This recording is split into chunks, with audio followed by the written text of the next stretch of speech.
banyak konotasi istilah materi.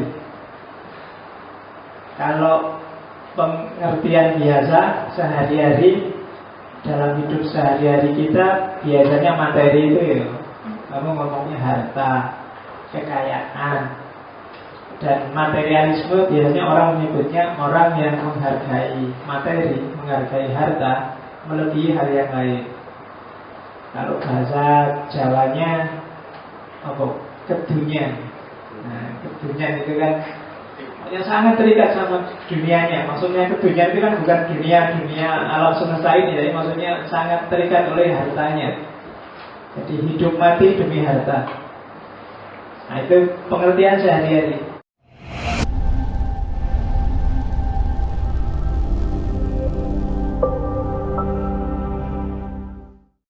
Assalamualaikum warahmatullahi wabarakatuh. Bismillahirrahmanirrahim. Alhamdulillahirabbil alamin. Wassalatu wassalamu ala asyrofil anbiya'i wal mursalin wa ala alihi wa ashabihi wa man tabi'ahum ila yaumiddin. Amma ba'du.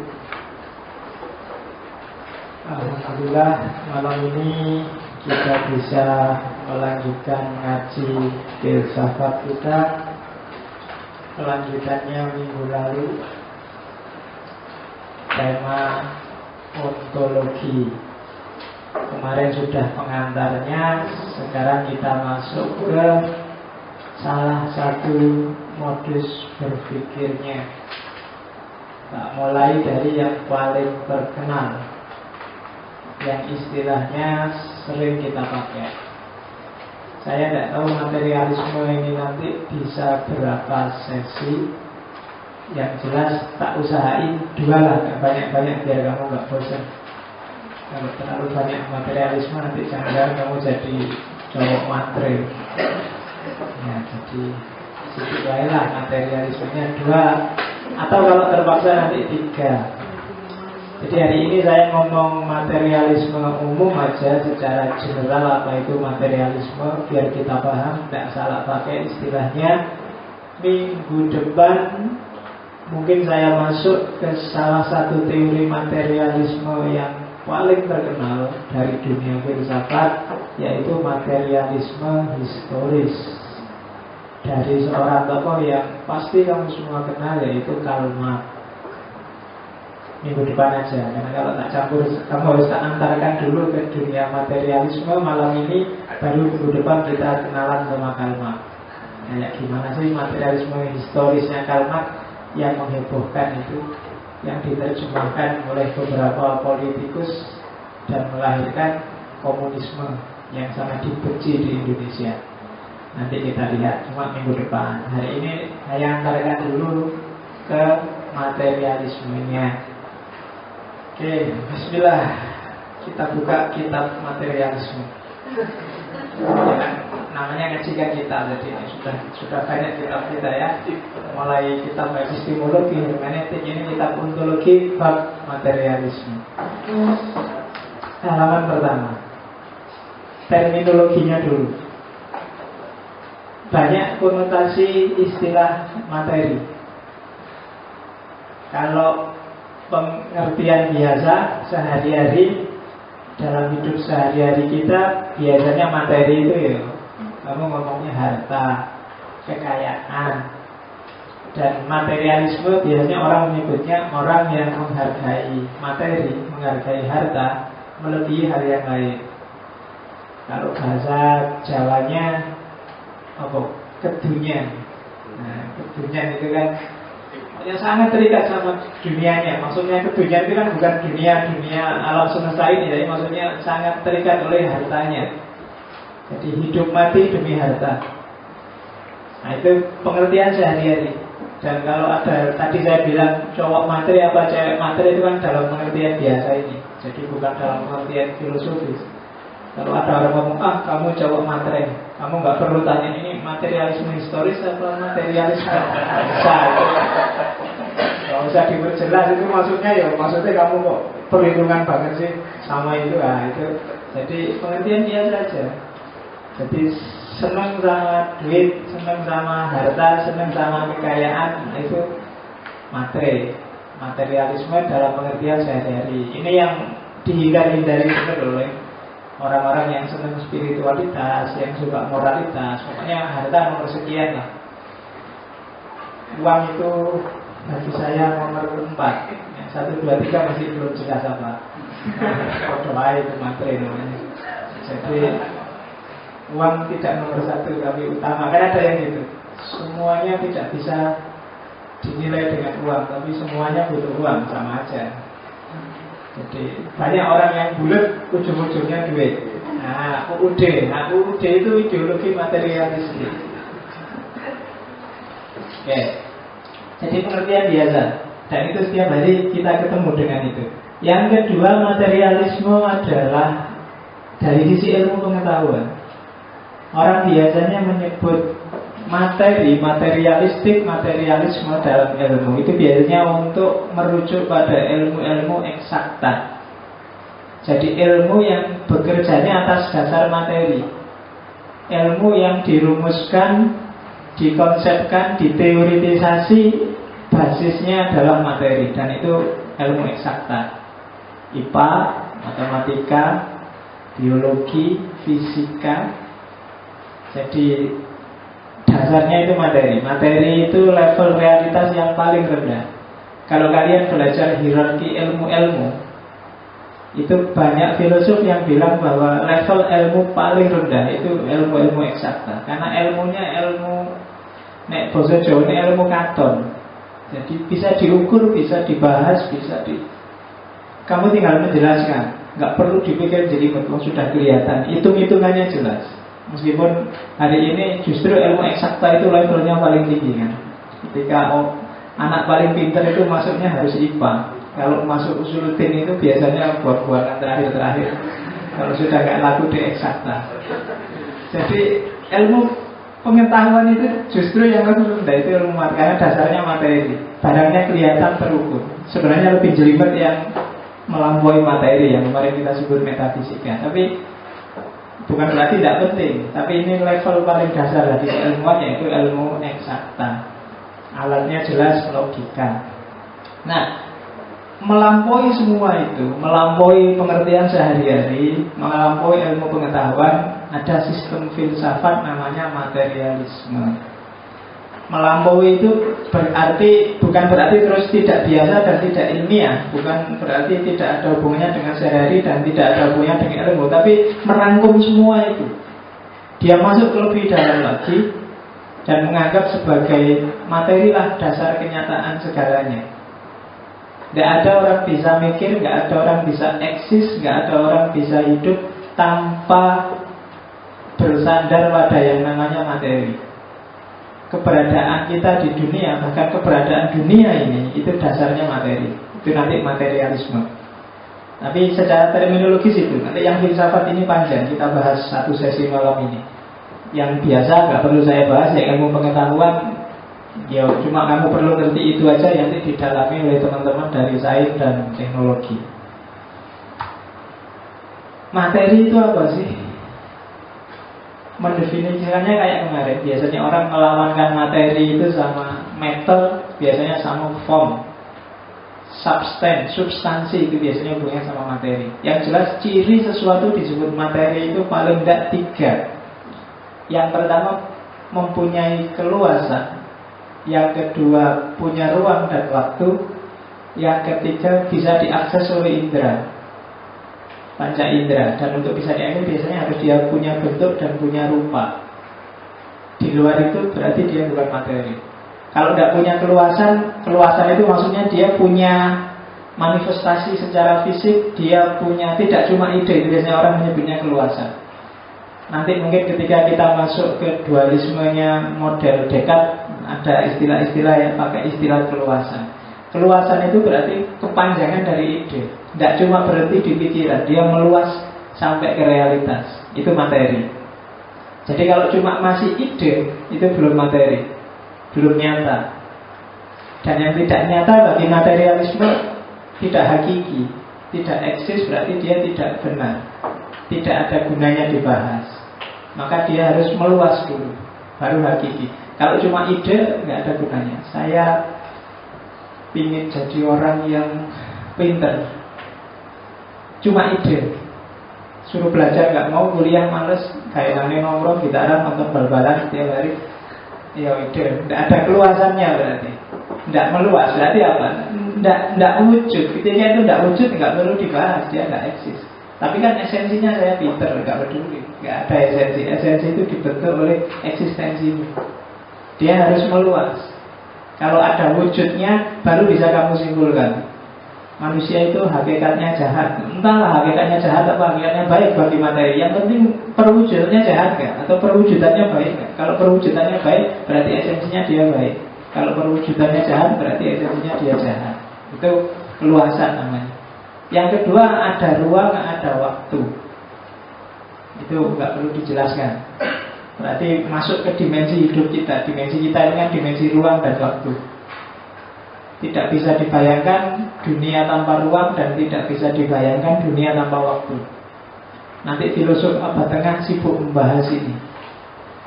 Termasuk ketika membahas penciptaan itu kan repot menentukan koordinatnya ruang sama waktu ini. Bagi orang yang percaya penciptaan itu dari tidak ada, itu kan berarti tidak ada alam semesta, terus tiba-tiba Allah menciptakan. Nah, ada waktu tidak ada ini kan susah. Waktu itu kan tidak ada, itu kan dari tidak ada alam terus ada alam. Ini kan berarti ada jeda waktu. Padahal yang namanya waktu itu kan iya, siklus perputaran dunia ini. Bisa nggak ada waktu sebelum ada alam semesta ini? Bayangkannya susah. Dan itu yang bikin sibuk para filosof zaman dulu. Cuma kamu nggak perlu repot di situ lah. Kamu biar dipikir mereka yang iya. Ya nantilah kalau kamu sudah sakti dengan teori-teori dasar ini, kita masuk ke situ kalau ada waktu. Jadi filosof abad tengah biasanya, filosof Muslim. Kalau filosof Barat biasanya yang teolog-teolog, Thomas Aquinas, Agustinus dan kawan-kawan, itu biasanya pembahasannya kayak gitu-gitu. Nah, dia harus berbentuk dan berubah. Jadi parameter paling dasar dari materi itu bisa kamu sentuh. Kalau nggak bisa disentuh, ya paling nggak bisa dibau. Kalau nggak bisa dibau, bisa dilihat. Atau paling nggak bisa didengar. Atau paling nggak bisa dirasa. Dirasa itu maksudnya apa ya, banyak indera itu dipegang pakai tangan terasa, atau dijilat pakai lidah terasa. Nah, itu berarti materi pasti. Angin itu kamu nggak bisa pegang, yang susah pegang angin. Tapi kan kamu bisa merasakan. Dia menyentuh pipimu, angin ini berarti kan gitu. Meskipun kamu nggak bisa pegang, itu berarti materi. Ada suaranya, gelodakan, wah ini tikus mesti. Biasanya materi. Ketika ada suara itu materi pasti. Nggak mungkin suara tanpa rupa. Pasti materi. Bukan suara tanpa rupa. Nggak mungkin suara tanpa materi. Suara pasti ada materinya. Meskipun kamu nggak ngerti materinya kayak apa, ada suara, kamu nggak ngerti, yang nyampe di telingamu kan suaranya aja, tapi sebenarnya itu kan gesekan dari benda ke benda. Jadi kalau malam-malam kamu dengar suara gelodakan di belakang rumah yang gelap, itu jangan takut, itu enggak. Paling enggak itu ada materi yang sedang bersentuhan. Jadi nggak mesti hantu. Hantunya juga memanfaatkan media materi kalau dia main-main sama suara. Jadi dia harus punya bentuk dan punya rupa. Materi. Jadi materialisme berarti apa? Ketika dia yakin bahwa hakikatnya dunia itu materi, berarti hakikatnya dunia itu hanya segala yang meruang dan waktu, punya bentuk, punya rupa. Nah, itu ada suaranya, saya nggak tahu apa yang jatuh, tapi pasti materi. Ya. Oke, nanti coba perhatikan. Kalau saya ngomong materi di dunia hari ini, mesti materi terus sambungannya ke nilai ekonominya. Nanti besok di materialisme historis kita lihat ada dialektika yang mengarahkan ke sana. Tapi di sini dulu. Jadi materi. Berarti apa? Materialisme adalah jadi dasar dari realitas. Semua yang disebut benar itu adalah materi. semua hal, semua fenomena itu materi atau interaksi antar materi. Substansi dasar alam semesta itu materi. Loh, kalau ada yang di luar fisik, Pak, metafisik, itu satu di antara dua. Kalau nggak kamu ngawur, ya itu sebenarnya interaksi antar materi.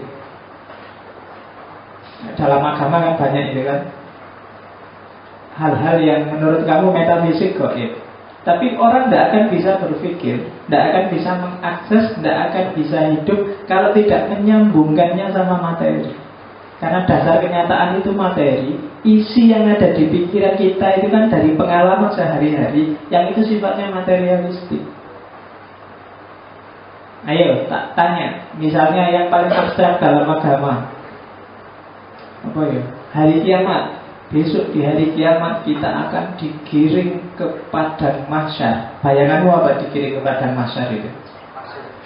Ya kan, kamu dikejar-kejar sampai nyampe di tempat kayak lapangan, bilang itu alun-alun besar, terus semua orang, alun-alun di mana? Dunia sudah hancur. Tapi kan kamu susah, mahsyar ya lapangan, Pak, alun-alun. Jadi kita nanti ngumpul di alun-alun bareng-bareng orang sedunia mulai zaman kan gitu.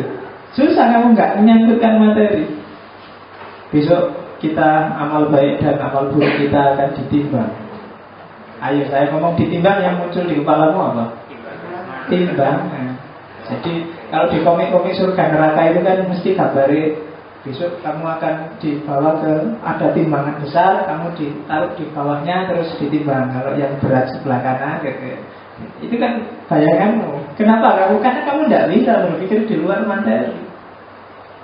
Kalau surga digambarkan sangat abstrak mungkin nggak menarik, harus materi. Di surga itu besok kamu butuh apa aja datang, nyari buah datang, nyari apa mesti materi bayanganmu. Dan tergantung kamu besok. Kalau tak tanya sekarang, besok di surga minta apa? Mestinya kamu minta materi. Besok Pak, saya karena di dunia ini mau beli makanan enak nggak bisa, ya saya tak minta yang enak-enak. Karena di dunia ini nyari pacar susah, ya besok karena di surga. Kan mesti kan berbayangan loh. Apes Pak, saya di sini dapatnya yang gitu-gitu, saya punya yang cakep, awas lah besok di surga lah. Masa di dunia nggak bisa, besok juga nggak bisa. Kan mesti pikiranmu kan mesti di situ, materi. Nah itu makanya katanya nggak bisa. Dasarnya realitas, dasarnya bahkan dasar semua pemikiran, asas dari seluruh kenyataan itu sifatnya materi. Maka materialisme kalau pakai teori ontologi minggu lalu, dia tergolong ontologi yang monisme, monistik. Hanya satu variabel. Nanti tandingannya setelah ngomong materialisme kita akan ngomong kubu ekstrim satunya, idealisme. Kayak gimana cara berpikirnya. Jadi belajar filsafat memang seperti ini. Jadi seolah-olah semuanya rasional. Ketika belajar materialisme kamu akan menganggap iya ya, benar materialisme itu. Tapi besok ketemu idealisme kamu akan juga begitu. Iya, mungkin hidup itu. Dan ya realitas memang seperti itu. Dan jangan kaget, karena hidup itu memang multidimensi. Tergantung kamu melihatnya dari sisi apa dan cara merasionalisasinya seperti apa. Makanya ledakan besar postmodern itu bukan menemukan jawaban final, tapi justru ternyata semua jawaban tentatif terhadap problem-problem yang dibahas berabad-abad, puluhan abad bahkan ratusan abad sebelumnya. Ternyata jawaban finalnya adalah masing-masing tergantung perspektifnya sendiri-sendiri, sehingga melahirkan pluralitas. Jadi capek-capek mikir mulai zaman sebelum Masehi, ternyata kesimpulannya ya ada benernya ada enggaknya, tentatif. Sehingga melahirkan hari ini kan orang selalu perspektifnya harus nggak boleh paradigma tunggal, kan selalu begitu. Meskipun sebenarnya nggak harus begitu. Kadang-kadang ya memang kita terbatas. Realitas iya multidimensi, cuma dalam hidup kita memang harus kadang-kadang ngambil satu perspektif tertentu. Nggak bisa kita selalu cair. Meskipun bisa ganti-ganti. Kali ini saya materialistik, mungkin lain kali idealistik. Kan? Kayak orang Jabariyah, Qadariyah, hidup ini terpaksa atau bebas? Jawabannya susah. Ya kadang-kadang harus Jabariyah, kadang-kadang harus Qadariyah, kan gitu. Kadang-kadang ya terpaksa, kadang-kadang ya berusaha lah, kan gitu. Dan pinter-pinter kamu membaca realitas untuk kapan kamu harus nembak, kapan harus diem aja. Jangan kebalik. Oh iya, waktunya nembak kamu diem aja, waktunya ditembak orang kamu marah-marah. Jadi harus taktis, harus ngerti kapan qadariyah, kapan jabariyah. Waktunya harus belajar, pasrah aja lah. Kalau takdirnya nilainya bagus ya bagus, kalau jelek ya jelek. Waktunya tawakal kamu marah-marah, kok dapat nilai kurang ajar dosen itu. Sudah selesai kamu. Ya tadi sebelum ujian kamu ikhtiar, nilai sudah keluar baru ikhtiar. Oke, wale. Cara mikirnya keliru kamu. Oke, jadi dalam materialisme berarti apa? Tidak diakui entitas-entitas non-materi. Tuhan, malaikat, setan, roh, dan sebagainya. Kayak minggu lalu. Yang non-materi bukan berarti nggak ada loh ya. Bukan berarti dianggap tidak ada. Tapi ketika itu dibahas secara rasional, ketika kamu sebenarnya apa sih Tuhan itu, sebenarnya apa sih malaikat itu, kamu analisis secara serius, hasilnya cuma satu, meaningless, gak ada artinya, gak ada maknanya. Kamu bulet dong. Kalau mau percaya, percaya aja, tapi dia gak akan bisa kamu akses secara rasional. Gak akan ketemu pastinya apa, itu susah. Tuhan itu kayak gimana susah. Mungkin sekarang kamu sudah dewasa, gak berani bayang-bayang Tuhan kayak apa. Meskipun dulu waktu kecil saya bayangkan Tuhan itu ada di atas, tinggi, besar, pakai jubah, jenggotnya panjang, terus lihat ke bawah kalau macam-macam, dan kalau ada kilat itu bayanganku gitu, kalau ada kilat itu dia mecut. Mbak saya ceritanya gitu, jadi kalau ada kilat itu berarti malaikat sedang mecut setan yang mau naik ke atas itu, gitu, mecut. Jadi setannya itu ceritanya setannya saling sunggi-menyunggi, jadi ingin mendengarkan berita di langit. Terus ketemu malaikat, malaikatnya diece, gitu, terus dipenuh sama malaikat. Si malaikatnya nusuk, dipecut, lahir lagi lah, gitu. Habis dipecut kan sakit, terus dia nangis, terus jadi hujan. Loh itu kan cerita bumi kan, cerita fisik, cerita materi. Karena kita tidak bisa berpikir keluar dari batas pengalaman kita sendiri. Dan pengalaman kita itu materialistik. Jadi susah. Meskipun kamu bilang saya tidak suka fisik Pak, saya mencari yang inner beauty. Gak percaya aku. Mesti iya. Kalau tak kasih dua, yang satu inner beauty-nya bagus tapi jelek, yang satu cakep inner beauty-nya biasa-biasa aja, kamu milih yang mana? Kan mesti milih yang cakep. Kenapa ya? Ya memang gitu. Kalau nggak punya wajah juga kamu kan nggak mau. Iya, kan mesti raine lah raketan. Ya, berarti makan apa? Karena isi pikiran kita itu dibentuk oleh pengalaman sehari-hari. Dan pengalaman itu kan hasil eksplorasi panca indera yang diolah oleh akal. Di luar itu sebenarnya, kalau katanya David Hume, itu cuma gabung-gabung. Jadi ide-ide metafisik itu sebenarnya kamu menggabung-gabungkan ide-ide material, sifatnya imajinatif. Di surga terus kamu imajin surga itu mungkin bentuknya kayak hotel bintang 5 yang di sana pelayannya siap melayani, kamu lihat itu imajinasi. Besok kamu akan melewati Siratal Mustaqim. Siratal Mustaqim itu jembatan yang terbuat dari rambut. Itu kan barang yang ada di sini semua. Jembatan itu dari bumi, rambut itu juga dari sini. Besok kamu kalau nyebrang ke sana, kalau nanti Idul Adha kamu kurban sapi, ya pakai sapi. Kalau kurban kambing, ya pakai kambing, kan gitu. Materi semua. Makanya kalau pengen cepet, besok kamu kurbannya pakai Jazz atau Avanza itu lebih cepat nyebrangnya kamu. Niat korban Honda Jazz gitu. Itu kamu besok di surga enak nyebrang. Siratal Mustaqimnya santai, kamu pakai AC. Kalau masih pakai sapi masih kehujanan, kepanasan. Oke. Jadi itu kan mikir-mikir model materialistik. Neraka itu kalau kamu jatuh ke bawah, di sana semua peralatan tukang sudah siap.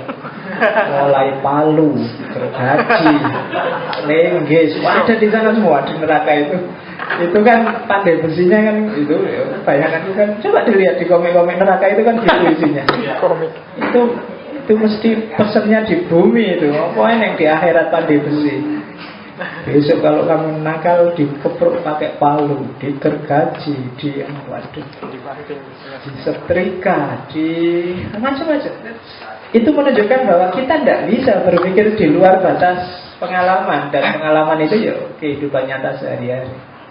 Itulah yang disasar oleh materialisme pada awalnya.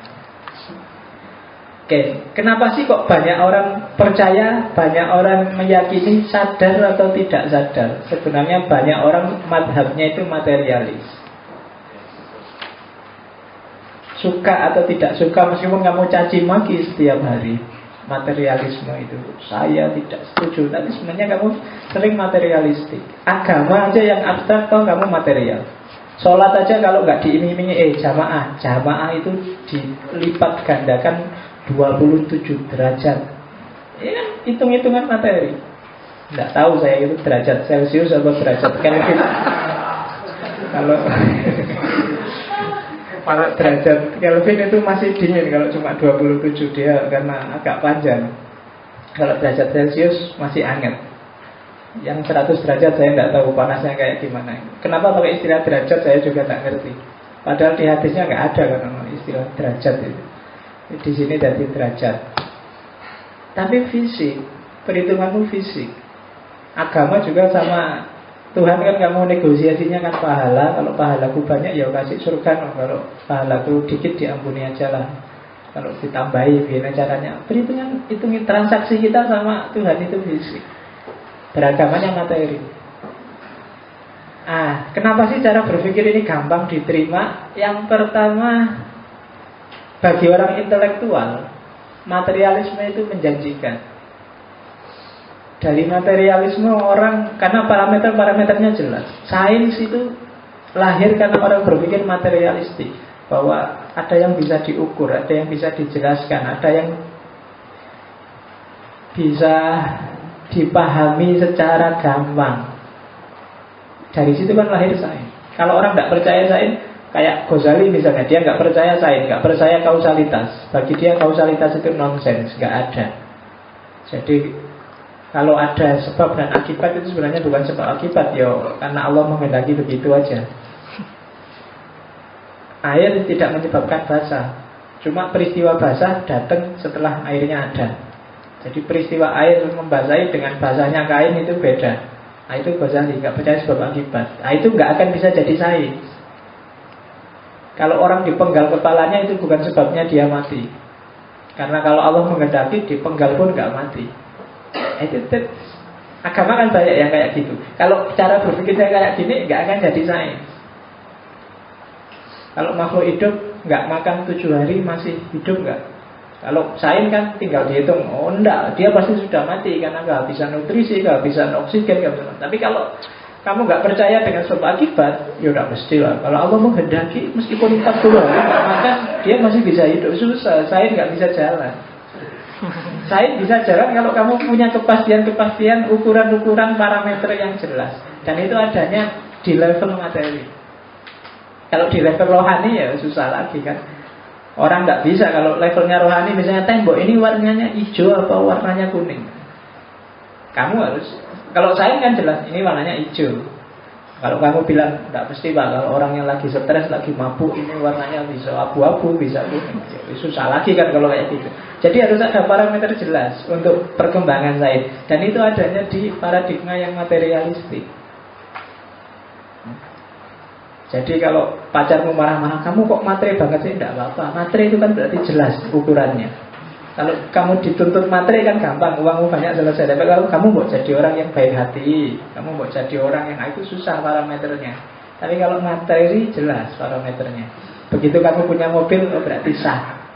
Tapi kalau parameternya, kamu harus baik hati, kamu harus setia, itu susah parameternya. Jadi justru lebih enak menghadapi orang yang materi daripada menghadapi orang yang spiritualis atau orang yang moralis. Parameternya rada tidak jelas. Oke. Ya itu dari sisi itu, cuma dari sisi yang lain ya tidak ngerti. Terus materialisme yang dipegangi adalah kenyataan yang simple, bukan teori-teori yang abstrak. Jadi jelas, air itu kalau dipanaskan 100 derajat mendidih. Lihat aja, gampang, simple. Tapi kalau orang bilang setiap orang yang sabar, insya Allah dia besok akan menang, hidupnya sukses. Oh, itu ngukurnya susah, kamu pontang-panting mesti. Loh, saya sabar sejak lama kok tidak sukses-sukses. Belum, nanti akhirnya mesti sukses. Boleh. 20-an tahun kalau aku sabar, belum akhir itu, akhir. Itu kan susah. Kapan akhir itu? Nanti kalau sudah lalu sampai mati dia susah terus loh. Insya Allah di akhirat dia. Agamis ngomong kan sering kayak gitu. Agama kan pakai logika yang mulur, nggak jelas kayak gini, nggak simple. Maka untuk menjelaskan agama kan kamu harus panjang lebar, pontang-panting, mati-matian. Kenapa? Karena barangnya tidak simpel. Beda kamu jelaskan, ini panas, kalau kamu pegang tanganmu melonyot. Kalau nggak percaya pegang aja, selesai. Dan orang, oh ya berarti aku tidak usah panas kok. Simple, realitas yang bisa dilihat, bisa didengar, bisa dibau, bisa dirasa. Lebih simpel itu sehingga orang secara tidak sadar sering hanyut dengan logika materialisme dalam banyak aspek hidupnya, meskipun mungkin mulutnya memaki-maki. Oke, teori-teorinya seandainya sudah jadi teori yang materi ini, tapi ya parameternya mesti gampang. Kenapa? Karena didasarkan pengalaman yang sudah umum, pengetahuan-pengetahuan yang sudah disepakati banyak orang, di mana-mana juga begitu. Maka sebenarnya juara olimpiade matematika itu lebih gampang daripada seandainya ada juara olimpiade filsafat. Susah kalau ada misalnya olimpiade filsafat, olimpiade tasawuf, itu lebih susah lagi. Ya kan, saya tidak tahu lomba wiritan atau lomba itu olimpiade apalah. Ya kan, susah. Lomba istighosah, susah. Tapi kalau matematika kan gampang, hitungannya jelas, olimpiade fisika, olimpiade itu. Kalau ada olimpiade dakwah itu susah nih. Jadi maka dia banyak dipercaya orang dalam realitas. Oke. Asumsinya sekarang. Sebenarnya asumsinya secara umum cuma dua. Ada asumsi waktu, ada asumsi materi. Materi asumsi zat. Zat itu kan nama lainnya materi. Ada beberapa ahli filsafat yang karena agak anti barat, ketika menerjemahkan materialisme ke dalam bahasa Indonesia, dia tidak mau pakai istilah materialisme. Materialisme diterjemahkan pandangan serba zat. Jadi terjemahannya materialisme itu serba zat. Kalau idealisme terjemahannya serba ruh. Nah, jadi kalau kamu tidak suka istilah materialisme, ya pakai aja serba zat. Jadi kalau ada cowok materi berarti cowok yang zat, suka zat dia. Nah, asumsi pertama adalah asumsi menurut proses waktu. Kenapa sih materi lebih penting daripada form, matter itu lebih penting daripada form, ide lebih penting daripada substansi materi? Karena lama sebelum manusia punya ide atau dia lahir ke dunia, dunia atau alam materi ini sudah ada. Sebelum ada pemikiran tentang dunia, dunianya sendiri sudah ada. Maka yang lebih dulu sebenarnya lebih substantif daripada karena ide, pikiran itu munculnya belakangan. Pengalaman itu kan mengalami dunia sebelum ide. Kamu mengalami pacaran dulu baru bikin teori tentang pacaran. Berarti lebih dulu pasti dari segi waktu materi ini dibandingkan ide. Jadi segala yang lebih dulu kan dianggap lebih substantif dibandingkan yang datangnya kemudian dari sisi sekuennya. Sehingga orang materialisme menyebut ya berarti lebih urgent materinya. Dia berarti substansinya. Dia berarti bahannya realitas. Itu materi. Kalau ide munculnya belakangan. Dari segi zatnya juga begitu. Ide dan materi. Orang tidak bisa berpikir tanpa ada materi bahan. Bahkan berpikir itu pun pakai yang namanya otak. Nggak ada otaknya, nggak bisa mikir. Kalau kamu habis kebentur, apa ada orang kecelakaan terus kepalanya kebentur, kan otaknya cedera, itu mikirnya ya mesti wah. Itu pendapatnya materialisme kan gitu. Gegar otak itu kan terus jadi orangnya agak aneh-aneh gimana gitu. Kenapa? Otaknya cedera, nggak ada apa-apa, ketawa sendiri. Kalau diajak ngomong ngelantur, jangan-jangan. Jadi kalau kamu punya teman kayak gitu, coba diperiksakan, jangan-jangan otaknya cedera.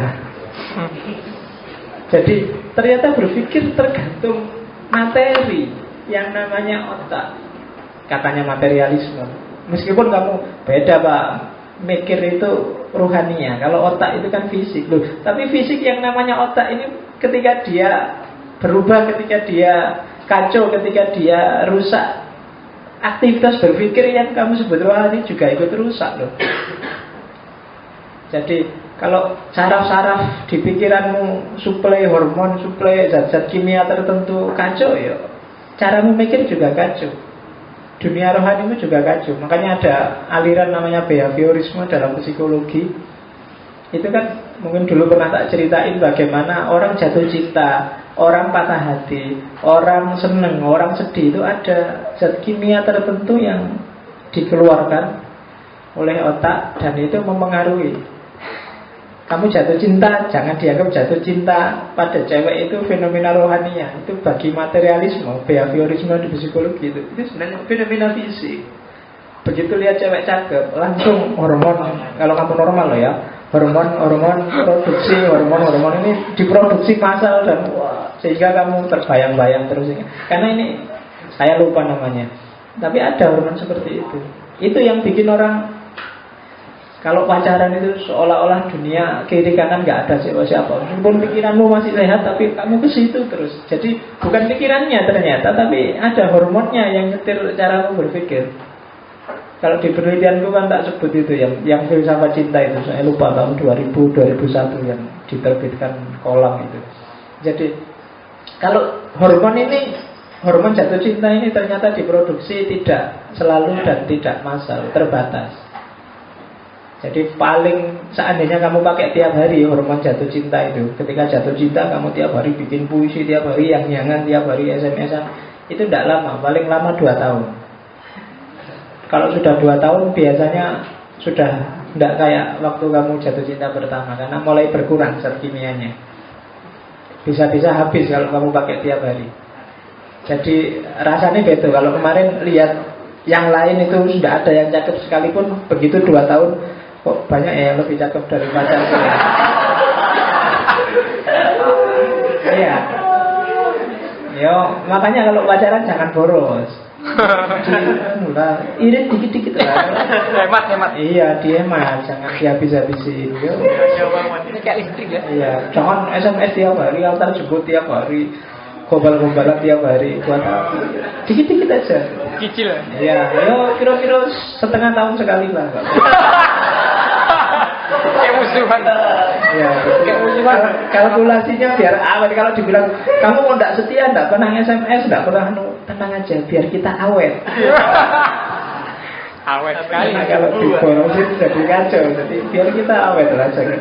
Dan coba nanti kalau ada yang belajar psikologi atau sekali-sekali bikin kajian psikologi yang behavioristik itu, hampir semua fenomena itu sebenarnya ada hormon-hormon tertentu yang ngatur. Gitu loh. Oke. Jadi dan yang disebut rohani itu kan asumsi terakhir. Yang kamu sebut mental kayak rohani, kayak jiwa, kayak itu sebenarnya kan kondisi pikiranmu. Saya sedang nyaman Pak, jiwa saya sedang tentram. Ini kan kondisi pikiran. Dan ternyata kalau diteruskan kayak tadi, begitu dinaikkan kondisi pikiran juga tergantung otaknya. Kalau otaknya sehat ya lurus-lurus saja, tapi begitu otaknya error, jadilah. Makanya kalau kamu sedang stres luar biasa ke dokter kan dikasih obat penenang. Obat penenang itu kan ini obat rohani, ini berarti langsung arahnya ke enggak, itu yang diserang kan otakmu biasa aja, otak fisik. Bukan menyerang otak rohani, nggak ada obat yang arahnya ke rohani. Arahnya mesti ke fisik. Nah, makanya katanya kelompok materialisme, enggak lah. Yang kamu sebut rohani, yang kamu sebut gaib, yang itu sebenarnya fenomena-fenomena pikiran, fenomena-fenomena otak. Kamu aja yang terpengaruh. Karena otak ini kan gampang sekali dipengaruhi, gampang, potensinya luar biasa yang sering kita nggak bisa menggali, dan banyak daya-daya yang tidak tersentuh. Termasuk kadang-kadang memancing histeria massa. Pas saya kesurupan, dia kesurupan. Jadi itu sebenarnya ada salah satu daya yang bisa memancing ke situ. Itu yang kadang-kadang bikin. Kalau saya menguap, angop, kalau bahasa Jawa ini angop ya. Angop, bahasa Indonesianya menguap. Di menguap itu uapnya keluar semua. Nah, itu biasanya nular. Teman sebelahmu juga ikut menguap. Itu sebenarnya ada satu daya di otakmu itu, saya lupa namanya, harus baca di mana itu, terpengaruh juga. Ketawa juga begitu. Yang satu ketawa, yang lain ketawa. Padahal mungkin tadinya maunya nggak ketawa, nggak lucu, kok yang lain ketawa, maka terdoronglah kamu ketawa. Itu kan otak. Atau kadang-kadang sinyalnya lemah, jadi yang lain sudah selesai ketawa, dia ketawanya belakangan. Kenapa? Mungkin konstruksi otaknya beda, sinyalnya agak lemot. Ya. Jadi fisik ternyata, katanya materialisme ya. Nanti lawannya baru tak jelaskan minggu depan, minggu-minggu yang akan datang. Ciri-cirinya apa? Ciri-cirinya apa? Berpemikiran materialisme itu, yang pertama, segala yang ada itu asalnya materi. Itu nulisnya salah, bukan makdah tapi madah. Ya. Kalau madah ya, istrinya Pak Dah nanti. Jadi ya, ini ngopi dari wet, jadi wetnya salah ikut salah. Jadi segala yang ada, apa eksistensi, apa substansi, sudah tak jelasin minggu lalu, itu asalnya dari materi, baik langsung atau tidak langsung. Dunia rohanimu itu sebenarnya imitasi dari dunia materi. Kalau kamu disuruh menjelaskan, mendiskusikan dunia yang kamu sebut rohani itu, biasanya kamu analogikan dengan dunia materi. Apa aja? Dunia gaib, hantu. Itu kan konstruksi hantu menurutmu orang Indonesia. Itu kan ya sesuai bayanganmu yang ngeri-ngeri. Pokoknya ngeri itu kalau misalnya orang rambutnya riak-riak, terus ada darahnya, ada itu, jadi ngeri versi Indonesia. Mungkin yang di barat beda lagi. Ngeri itu kalau pandangan matanya tajam, orangnya sih bersih, tapi itu jadi beda. Maka hantu versi barat sama hantu versi Indonesia beda. Itu sebenarnya imajinasi materialnya aja untuk menggambarkan dunia itu. Apa hantu itu kayak gitu ya nggak tahu.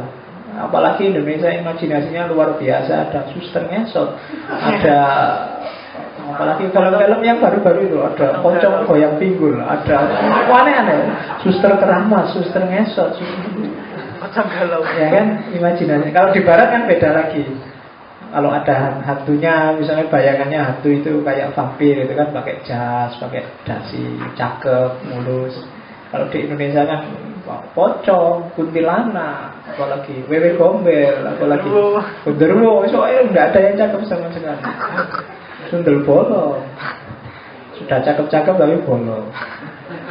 Terus tuyul, ya kan, hantunya nggak ada yang kaya, karena imajinasi Indonesia kan kita lama nggak kaya, jadi hantunya miskin semua. Kuntilanak itu ya bajunya secara fashion kan jelek ya, itu terus. Tuyul apalagi nggak pernah pakai baju, pakai kolor aja. Sopan. Ya. Apalagi yang sudah besar, kolornya nggak pernah ganti warna hijau terus, kolor hijau. Imajinasi material itu sebenarnya dari pengalaman sehari-hari. Nggak tahu kok ketemu warna hijau itu dulu dari mana ya, tapi pokoknya kolor hijau, dan kamu tiba-tiba ngeri dengan kolor hijau. Imajinasi material. Padahal kamu mungkin sejak dulu ada orang ngesot itu biasa-biasa aja, tapi begitu ada suster ngesot terus bayanganmu, wah ini ngeri ya kalau ada orang ngesot, ini kan susah. Suster ngesot itu kan nggak bisa lari, nggak bisa tapi kamu kok takut, kan biasa aja. Ya kan? Lu sak banter-banter ngesot kan lebih cepat kamu jalan, apalagi lari, dan itu kamu takut. Apalagi pocong itu kan diikat atas bawah, dan kamu takut. Jangan kan itu, saking fobianya ngomong kayak gini aja, kamu tidak berani, jangan diomongkan. Kalau diomongkan nanti datang. Nah, itu mindsetnya orang Indonesia. Kalau nggak percaya, coba ini serius. Di pojok sana itu ada seorang perempuan yang sejak tadi ngelihat ke sini.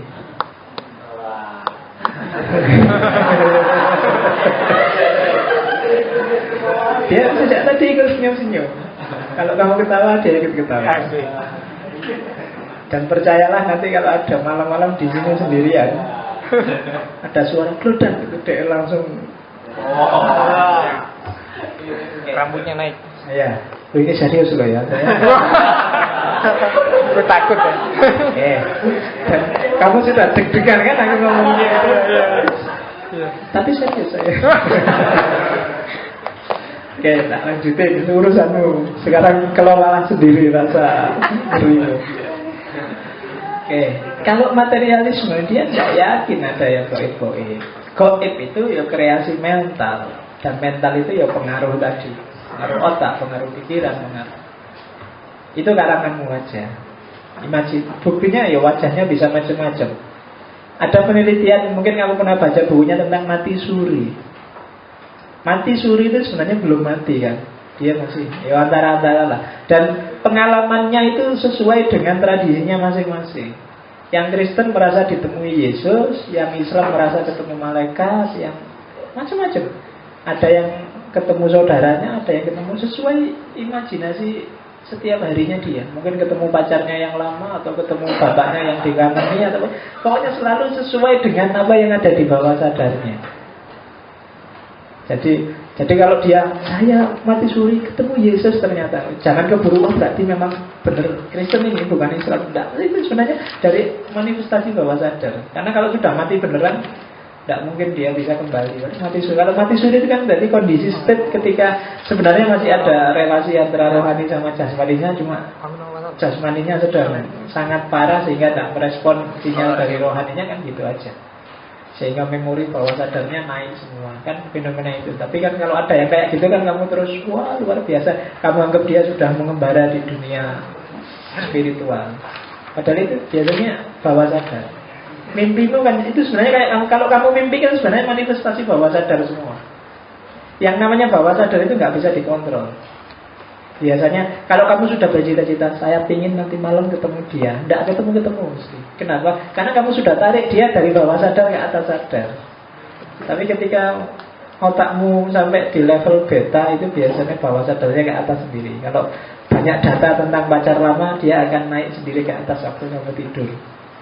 Tapi kalau sudah kamu laporkan tiap hari, berarti dia sudah bermain di kepalamu, ya dia tidak akan muncul lagi. Berarti dia sudah di atas, nggak perlu ketemu waktu tidak sadar.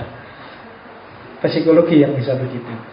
Terus cirinya materialisme yang ketiga adalah satu-satunya parameter yang valid untuk mencapai pengetahuan adalah panca indera. Pakai akal ya, tapi akal harus dapat bahan dari panca indera. Kalau akal murni yang dikritik oleh Immanuel Kant, akal saja, maka dia tidak ada gunanya. Pemikiran yang a priori itu dari akal ke akal itu biasanya sifatnya tautologis, tidak ada gunanya. Dosen adalah orang yang mengajar di kampus, itu tautologis, nggak ada gunanya. Pemikiran akan produktif kalau itu tadi sumbernya pengalaman panca indera. Kalau pakai panca indera, kamu akan dapat data baru. Tapi kalau akal saja dikira-kira, ya hasilnya spekulasi. Jadi katanya materialisme, ya satu-satunya yang valid. Kalau kamu ingin jadi orang kreatif, pengetahuannya banyak, ya andalannya harus panca indera. Saya mikir sendiri juga nanti ketemu Pak, tidak bisa. Data yang baru, data yang valid itu tetap panca indera andalannya. Katanya materialisme. Karena dasar semuanya panca indera untuk memperoleh ilmu, maka tata hidup individual dan sosial bagi seorang materialistis, seorang yang materialis itu ilmu. Ketika dia ilmu berarti harus ada sumber pengalamannya yang didapat dari panca inderanya. Bukan agama, bukan tradisi. Itu tak terjemahkan langsung aja, bukan tradisi yang tidak masuk akal. Bukan mitos-mitos. akal. Jadi realitas kita sehari-hari harus dijawab dengan ilmu, bukan dijawab dengan mitos.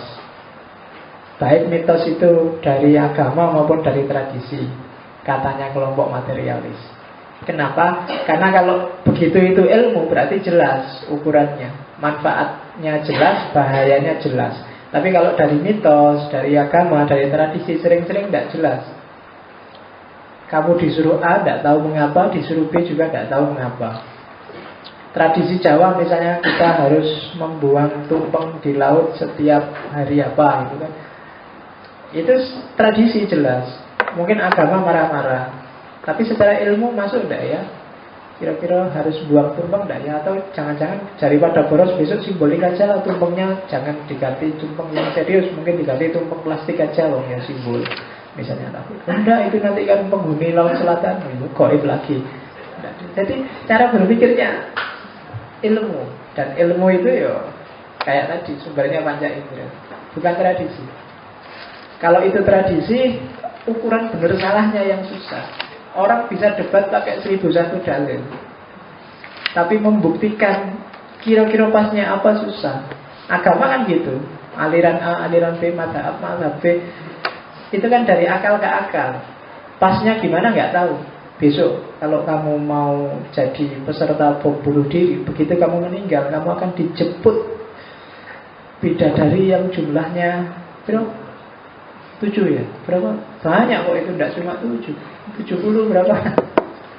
Loh, itu kan kamu bisa debat 3 hari 3 malam tentang itu, tapi ya susah kalau nggak ada bukti fisiknya. Itu yang katanya orang-orang materialisme, meaningless, nggak ada artinya, nggak ada gunanya. Yang setuju juga tidak punya dasar, yang tidak setuju juga tidak punya dasar. Itu materialisme. Karakternya berarti seorang materialis yang pertama, dia akan mencari jawaban bagi semua problem pengetahuannya dengan menggunakan metodologi yang objektif, positivistik. Objektif itu berarti yang basisnya adalah objek, bukan asumsi-asumsi, bukan pandangan-pandangan subjektif. Dan positivistik. Positivistik itu yang terukur, yang positif, jelas secara empiris dan masuk akal. Hanya itu yang diterima oleh materialis. Jadi kalau ada masalah apapun, ya dilihat secara objektif, dilihat parameter-parameter fisiknya, dilihat bagaimana pendaya gunaan akalnya dan seterusnya. Yang kedua, deterministik. Jadi dia punya pandangan bahwa setiap peristiwa itu pasti ada logikanya. Setiap kenyataan pasti ada strukturnya, pasti ada polanya. Dan itulah yang dikejar. Kalau dalam bahasa agama, kejarlah sunatullahnya. Sunatullah itu kan hukum yang ada di alam semesta ini, yang sifatnya given. Given itu ya terberi. Terberi itu maksudnya dia ada, tinggal kamu pahami, tinggal kamu kejar. Ini sistemnya kayak gimana sih? Jadi alam semesta ini tidak aneh, tidak misteri. Misteri itu kan hanya ketika kamu belum tahu jawabannya. Begitu tahu jawabannya, oh ya, cuma kayak gitu aja. Makanya Allah itu ngasih mukjizat para nabi kan nggak sama, sesuai logika zamannya. Kalau mukjizat sekarang kan banyak yang misterinya terbongkar. Seandainya mukjizat itu turun di sini mungkin ya biasa aja. Nabi Musa itu bisa nyebrang laut tanpa naik kapal. Kan sekarang biasa. Misalnya kemarin ke Madura nggak naik kapal, ada Suramadu, nyebrang aja biasa aja. Itu nyebrang laut kan gitu. Nabi Daud itu kalau dia ngaji di sini, dia teriak, orang dari sana bisa kedengaran, orang dari kecamatan sebelah bisa kedengaran kan. Di antara mukjizatnya Nabi Daud kan itu. Tapi kalau hari ini kamu dipameri mukjizat kayak gitu kan tidak kaget, biasa aja kok pakai HP, nggak usah teriak, bisi-bisi aja kedengaran. Ya kan? Ketika misterinya terbuka ya selesai. Nabi Ibrahim itu dibakar tidak mempan, gampang Pak. Tinggal pakai bajunya pemadam kebakaran yang anti api itu, tidak dibakar juga tidak mempan. Jadi banyak misteri-misteri terus kamu jadi, oh berarti mukjizat itu mungkin ya peristiwa alam yang mendahului orang belum paham itu terus paham. Makanya Nabi Isa itu kan di antara mukjizatnya menyembuhkan orang sakit lepra. Zaman sekarang kan biasa aja, itu bukan mukjizat Pak. Tapi zaman itu mukjizat. Jadi sesuai logika zamannya. Jadi mungkin memang kuasanya Allah itu bukan ngasih sesuatu yang luar biasa, tapi membuka sesuatu yang pada masanya belum terbuka, belum orang paham. Itu di antara teori tentang mukjizat itu seperti itu. Kayak dulu saya di Iran pernah ada kan yang memang mazhabnya seperti ini. Jadi, lah kalau Nabi Musa tongkat jadi ular, lah itu gampang. Sebenarnya tongkat itu memang bisa jadi ular, cuma prosesnya dipercepat. Kalau tongkat kamu tancapkan di tanah, dia akan tumbuh terus punya buahnya, nanti buahnya dimakan ular. Loh, tongkatnya jadi ular sekarang. Jadi itu prosesnya, jadi tongkat dilempar akhirnya jadi ular. Bola, gitulah intinya teori-teori yang seperti itu. Kan banyak mujizat-mujizatnya para nabi yang aneh-aneh itu. Nah itu sebenarnya sunatullah aja, ada hukum alamnya. Tapi ya ada setiap peristiwa ada sebabnya. Makanya perjalanan fisiknya Nabi Isra Mi'raj itu, yang Mi'raj mungkin mukjizat cuma karena itu perjalanan batin, nggak bisa diukur Mi'raj. Tapi yang Isra kan kelihatan dari Masjidil Haram ke Masjidil Aqsa. Zaman itu mukjizat, tapi mungkin sekarang enggak. Orang bisa kok dari Masjidil Haram ke Masjidil Aqsa paling sekejap, kalau naik jet naik apa tertentu bisa sekali, bisa nyampe langsung. Jadi ada determinisme, ada sunatullah, ada sistem di alam semesta ini yang tinggal kamu baca kok, tinggal kamu cari rahasianya, nanti akan ketemu. Tidak ada yang sekarang kamu sebut gaib, yang sekarang kamu sebut misteri, itu hanya belum terbongkar aja rahasianya. Zaman dulu kan banyak, wah ini wallahu a'lam, hanya Allah yang tahu. Tapi sekarang, oh itu tuh, kalau cuma itu ya paham lah. Kan gitu. Sekarang kan banyak kan yang kayak gitu. Dulu kamu serahkan pada Allah karena kamu anggap ini kuasanya Allah. Tapi sekarang, jadi sebenarnya ada, itu yang bikin terus katanya orang materialisme, jangan-jangan ya semuanya yang kamu sebut misteri, kamu sebut gaib itu hanya hari ini sebelum terbongkar aja rahasianya. Besok kalau sudah terbongkar mungkin kamu mulai aja, Allah kalau gitu aku gak segitunya dulu. Kan gitu. Kayak kamu, apalah kan banyak praktek agama-agama yang baru kamu sadar, alah begitu ngerti ilmunya, ngerti teorinya, kalau gitu dulu aku gak capek-capek kayak gitu. Sama aja. Cirinya orang pintar kan gitu. Begitu kamu tahu rahasia, dulu saya begitu masuk masjid harus sholat tahiyatul masjid, tapi tambah pintar ada teori baru. Ternyata pahalanya baca tasbih, tahmid, subhanallah itu sama kayak tahiyatul masjid. Ngerti gitu nggak usah capek-capek. Sekarang begitu. Kan terus mesti gitu kan. Jadi makanya agama itu gampang. Semakin kamu pintar, agama itu semakin gampang. Kayak kamu kalau kan sering tak contohin sholat itu kan. Dulu waktu kamu belajar sholat pertama kali kan mesti sholatnya lama itu kan. Takbir, serius. Doa sebelum sholat dibaca. Usul panjang banget itu kan. Sebelum sholat baca surat An-Nas, dibaca beneran, dianut beneran. Nanti habis takbir baca iftitah, dibaca beneran. Semakin kamu pinter kan semakin. Oh sunnah dong, sunnah ya nggak sunnah. Ya kan kalau sunnah ya iftitah. Oh iftitah sunnah ternyata. Ada usah iftitah sunnah. Terus lama-lama kan kamu terus jadi cepat. Jadi kalau ada orang yang sholatnya masih lama itu berarti levelnya masih. Jadi lebih pintar aku berarti levelnya masih pemula, beginner ya. Sholatnya masih lama, harus cepat. Oke. Jadi tidak percaya pada yang supernatural. Yang kamu anggap supernatural di luar nalar itu sebenarnya tinggal cari rahasianya.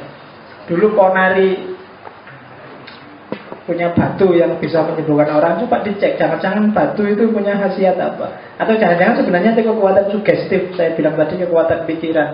Pikiran itu luar biasa pengaruhnya. Sehingga orang yang ketemu Ponari aja merasa sudah sembuh itu ada.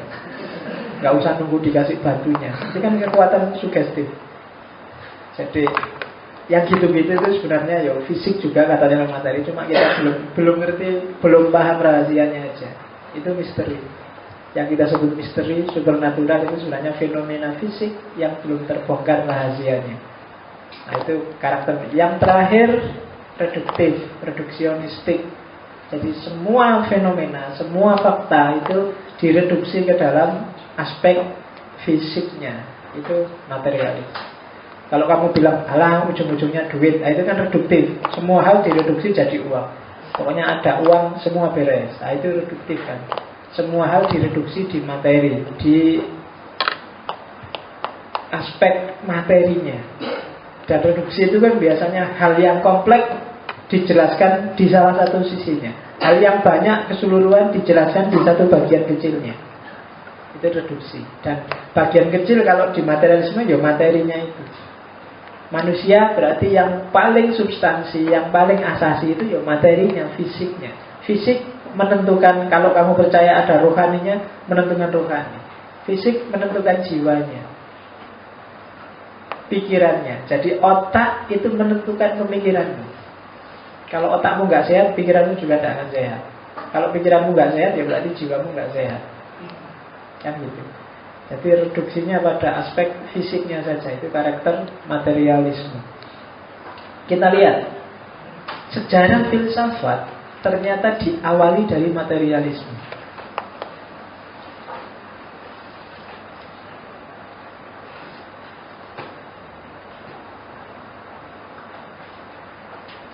Masih ingat Thales?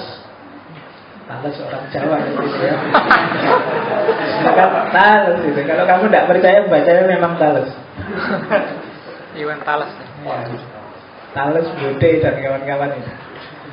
Jadi diawali dari lahirnya filsafat. Kan filsafat itu pertama mendobrak mitos. Dan cara dia mendobrak mitos itu kan pakai akal.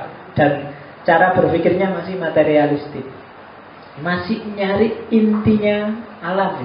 Inti alam itu kan macam-macam. Ada yang bilang, oh intinya alam itu air. Ada yang bilang api. Ada yang bilang udara.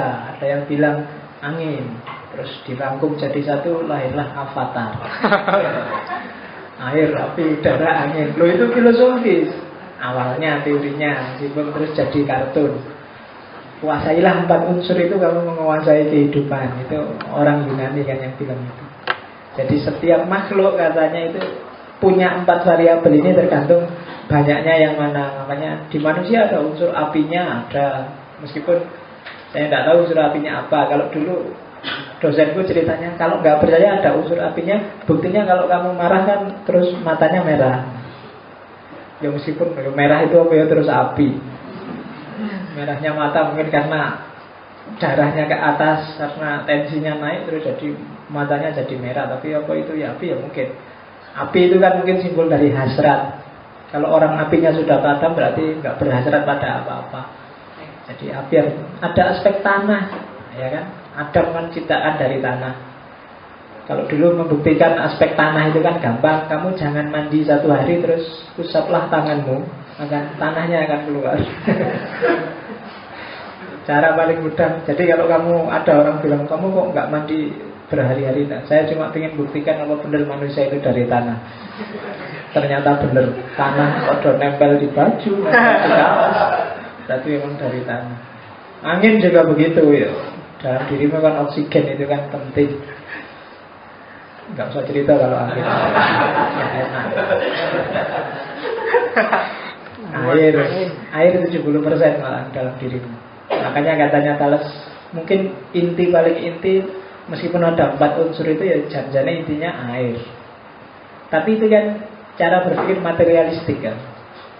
Jadi ngejarnya juga lewat materi. Dan yang paling terkenal kan Demokritos, yang namanya menginspirasi sebuah madhab politik yang paling terkenal, demokrasi. Dia punya teori atom, mirip dengan teori atom di biologi modern, bahwa semua hal, semua materi itu terdiri atas atom-atom. Jadi alam semesta ini konstruksinya adalah rangkaian atom-atom, gerak antar atom, gesekan antar atom. Ya istilahnya atom. Meskipun nanti dalam fisika modern ternyata yang disebut atom itu tidak semata-mata materi, tapi juga energi. Silahkan yang ngerti fisika diperpanjang. Kalau saya nggak terlalu paham teori atom di fisika, karena ngertiku cuma bom atom sama kacang atom. Teori atomnya ruwet gitu kalau di fisika sama matematika. Jadi Demokritos. Yang kedua, dan ini setelah era Yunani terus dipotong oleh munculnya agama-agama besar. Dari yang agak bercorak realistik, materialistik, terus ketika muncul agama besar, orang terus belok ke ranah idealistik, agama-agama, porosnya pada Tuhan, sehingga materialisme tidak laku. Dunia ini dianggap siksaan, dunia ini dianggap menipu, dunia ini dianggap palsu. Cuma ternyata peradaban manusia defisit luar biasa ketika punya paradigma yang semacam ini.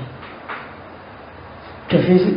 Kenapa kok Islam jaya? Iya, karena Islam mengadopsi cara berpikir Aristotelian yang realistik, realisme, sehingga sainsnya bisa luar biasa.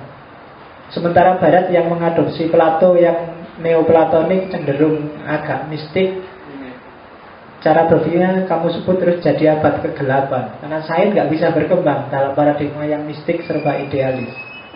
Sains akan berkembang dalam paradigma yang realistik, seperti Islam zaman dulu. Meskipun Islam kemudian ketika Barat sadar dengan kekalahannya terus belok lagi ke arah dunia realistik, Islam malah beloknya ke idealistik. Islam terus belok ke sufi karena kalah. Secara politik kalah itu kan paling gampang, kalah dan menghibur diri itu kan larinya ke tasawuf. Lari ke yang ideal-ideal, kalah di dunia tidak apa-apa. Kan gitu mesti. Di akhirat menang, biarkan orang kafir merajalela, yang penting kita diridhoi oleh Allah, kan mesti gitu. Jadi, ya itu kan cara berpikirnya orang kalah. Jadi biar masih tetap bisa ketawa-ketawa, ya kamu harus punya, kan gitu. Jadi abad tengah goyang, terus booming lagi, meledak lagi cara berpikir materialistik di era setelah Renaissance of Clarus, pencerahan di Barat. Era scientific revolution, ada booming revolusi ilmiah sekitar abad 17. Teori-teori baru, gravitasi, tentang rotasi bumi dan seterusnya, wis yang luar biasa itu kan kamu tahu sendiri. Yang kamu nikmati hingga hari ini, jasanya booming ilmu pengetahuan itu. Cara berpikirnya materialistik. Jadi kamu boleh tidak setuju terhadap materialisme, tapi sebenarnya jasanya besar untuk peradaban kita hari ini. Kalau nggak ada materialisme, saya nggak akan kayak hari ini. Nggak akan ada HP, nggak akan ada laptop, nggak akan ada mikrofon. Semuanya serba wallahu a'lam bishawab. Kalau pakai paradigma, iya kan? Kalau agama kan selalu begitu. Sudahlah, jangan susah-susah. Wallahu a'lam bishawab. Hanya Allah yang tahu mana yang benar, mana yang iya. Padahal akal kita itu kan sebenarnya kan wahyu, setengah wahyu yang kedua. Makanya Al-Quran bolak-balik bilang afala ta'qilun, afala tatafakkarun. Itu kan dalam rangka membaca ini sebenarnya. Materialisme saya tidak tahu, cuma kesan saya tidak salah sih. Cuma ya kayak tadi dia reduktif, membaca realitas hanya dari sisi ini. Padahal sebenarnya realitas itu mungkin multidimensi. Meskipun banyak orang yang mati-matian anti dengan materialisme. Nah, era scientific revolution ini nanti mengimbas. Ini kan dunia eksakta, dunia ilmiah. Dalam sejarahnya kemudian dia masuklah ke dunia sosial dan humaniora. Masuk ke kajian agama, masuk ke kajian ilmu sosial seperti materialisme historisnya Karl Marx, masuk ke materialisme kultural, yaitu ada materialisme kulturalnya Marvin Harris. Saya tidak tahu, mungkin kalau moodnya ada setelah materialisme historis kita bahas materialisme kultural. Ini teorinya agak baru, materialisme kultural, tapi luar biasa bagi penggemar kajian antropologi. Saya baru bikin tulisan panjang lebar tentang Marvin Harris. Kalau ada yang mau boleh. Kalau yang behaviorisme, yo kamu carilah psikolog-psikolog untuk bahas ini, bahwa sebenarnya fenomena manusia itu fenomena materialistik, dasarnya materi. Jadi ini ilmu ini luar biasa. Agama pun kemudian terimbas materialisme kan. Parameter-parameternya fisik. Yang paling terasa kan di fikih. Fikih itu kan dialektika fisik orang beragama. Hukum-hukum fikih itu kan hukum-hukum fisik.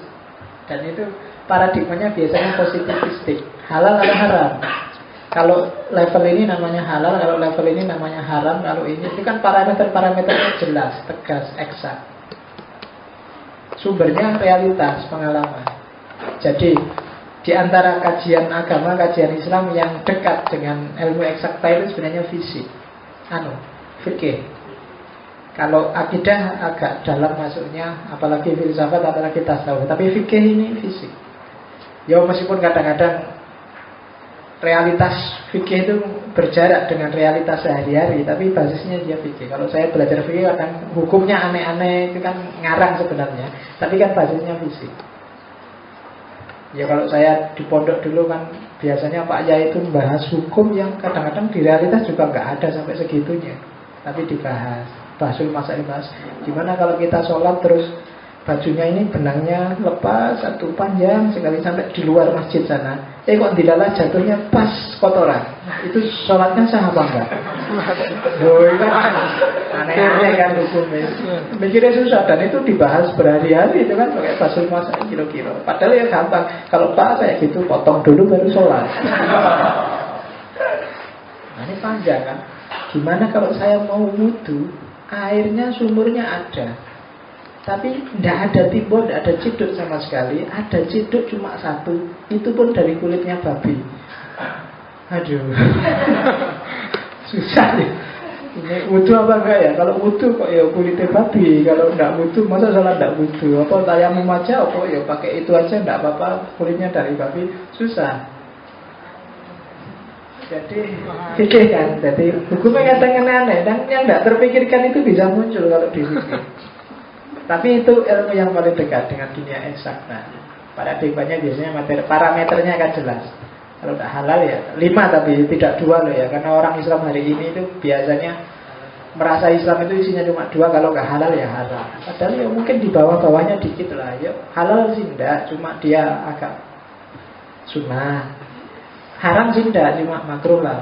Kan kita sudah ya, kalau yang ini mubah kan susah kita mikirin. Pokoknya kita mikirin misbah halal apa haram, terus rokok halal atau haram ya. Mikirnya cuma 2 gitu, padahal kita punya 5.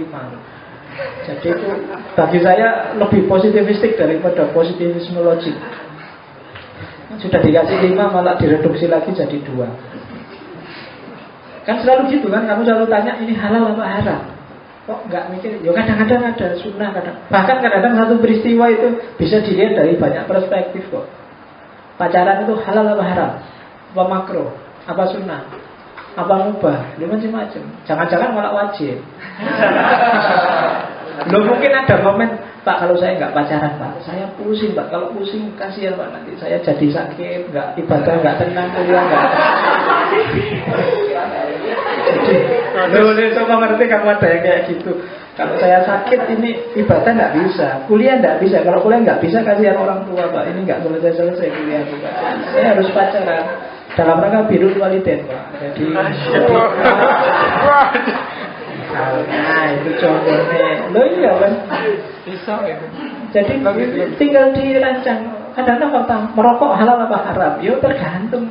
Setiap orang punya konteks. Ada loh orang yang kalau nggak ngerokok dia nggak bisa mikir. Begitu rokoknya lepas, kayak blank wis sudah. Diajak ngomong nggak nyambung, saya mau rokok, mana rokok. Apalagi suruh bikin makalah. Ya kan? Jadi harus ada rokok dulu baru pikirannya jalan. Jadi ini tidak bisa kalau kamu bilang haram, gelap masa depannya dia. Jadi ya bisa apa-apa lah sih ngerokok apa.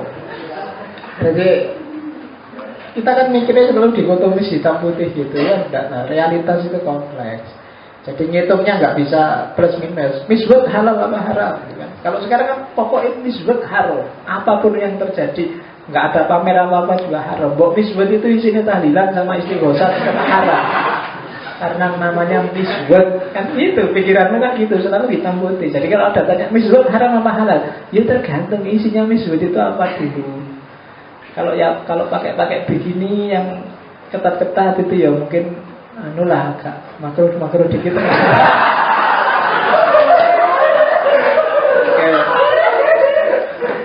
kan nyari diisi kan.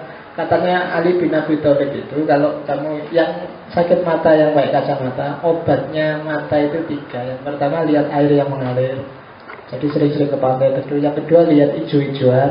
Yang ketiga lihat cewek cakep. Jadi Ali bin Abi Thalib loh ya. Serius, aku enggak bohong. Jadi kasihan kalau kamu baca rambut jelek, kamu sering sakit mata mesti. Jadi harus yang sehat matanya ya. Jadi biar untuk obat sakit mata cari yang cakep-cakep. Ya.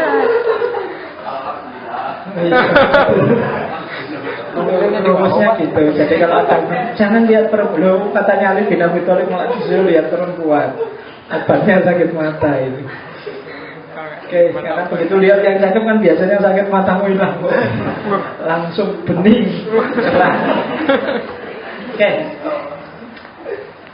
Jadi boomingnya materialisme adalah era scientific revolution, dan pengaruh revolusi sains adalah munculnya budaya eksperimen dan observasi. Itu yang melahirkan peradaban ilmiah. Jadi alam dipaksa membuka rahasianya. Jadi kalau selama ini orang pasrah saja, tapi begitu orang punya paradigma seperti ini, enggak percaya aku. Masa hidup kita dikuasai sungai, dikuasai pohon, dikuasai gunung-gunung, kita tidak berdaya sampai melempar tumpeng ke tengah laut. Ayo belajar ilmunya laut, biar kita tidak celaka di laut. Nah, itu kan alam dipaksa disuruh membuka rahasianya.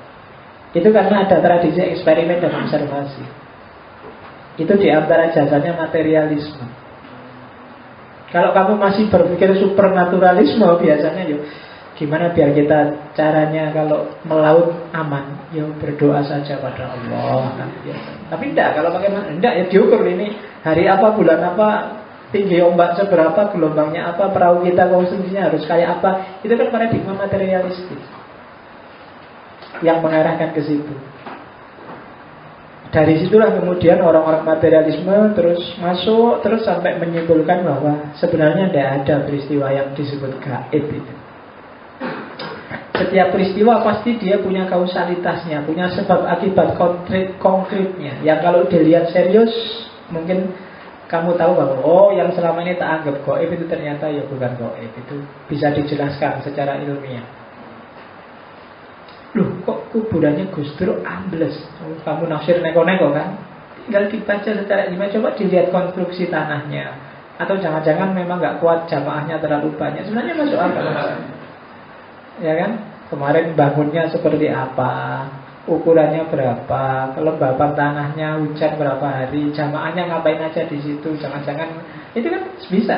Tapi kan kamu kesusu mesti yang aneh-aneh yang kamu pikir. Begitu ada kamu lewat cecek jatuh, plek, kejatuhan cecek ini, alamat yang mesti gitu. Ya cecek jatuh mungkin karena dia ngantuk apa lupa. Betul ya kan? Jadi kalau ada cecek ngantuk aja kamu kok stres gara-gara kejatuhan. Jadi ada kausalitasnya pasti, bisa kok dijelaskan secara ilmiah, katanya orang materialis. Jadi jangan apa-apa ujuk-ujuk gaib terus kamu tafsirkan secara gaib, nanti kamu stres sendiri. Kata semua hal bisa dibuka, kejar aja rahasianya. Alam punya logika sendiri, jangan khawatir. Nah, itu pengaruh revolusi sains. Nah, sekarang kita masuk ke jenis-jenisnya materialisme. Ada 4, saya nggak akan panjang lebar menjelaskannya nanti ya. Yang tak jelaskan panjang lebar minggu depan materialisme historis. Jadi materialisme mekanis ini, dia melihat bahwa alam semesta ini, kalau bahasa agamanya sudah punya sunatullah, dia sudah mekanis, perputarannya itu sudah otomatis, termasuk tubuhnya manusia. Jadi segala gejala di alam, segala fenomena di alam itu bisa dijelaskan karena dia mekanik, kayak komputer itu loh. Dia tidak akan keluar dari draft yang sudah dia miliki. Dia tidak akan bisa keluar dari mesinnya sendiri. Kalau pejet shutdown mati, pasti setiap kali pejet shutdown mati. Itu materialisme mekanik. kayak motor, kayak mobil, itu kan mekanik. Jadi otomatis sudah ada mode-modenya sendiri dan sifatnya pasti. Air 100 derajat pasti mendidih. Itu mekanik. Nggak ada kok air 100 derajat mendidih. Itu nggak tergantung tempatnya, Pak. Ya enggak, di Amerika juga 100 derajat mendidih, di Arab juga 100 derajat mendidih. Lu Amerika kan kafir, Pak. Nggak ada hubungannya. Ya kan? Jadi pokoknya ada hukum alam. Dan hukum alam ini jalan sudah. Itu namanya materialisme mekanik. IPA, fisika itu membahas ini, materialisme mekanik. Ada materialisme metafisik.